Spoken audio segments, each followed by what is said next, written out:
সকালবেলা মর্নিংয়ে দিচ্ছি নান আর তড়কা। চেষ্টা করছি শেফদের মতন নান বানানোর।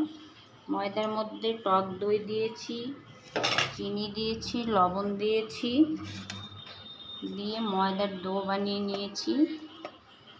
সাদা তেল দিয়েছি, মেখে রেখেছিলাম আধা ঘন্টা পর নিজে করে নিয়ে তৈরি করছি। এখানে বসিয়েছি।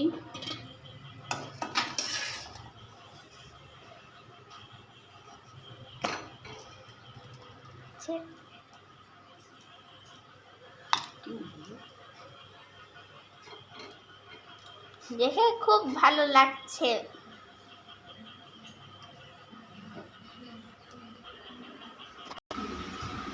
আজকের মেনু হচ্ছে নান, তার সঙ্গে যে তড়কা বানিয়েছি দেখুন, আর নানটা দেখুন। সকালের মেনু, আর সাথে থাকছে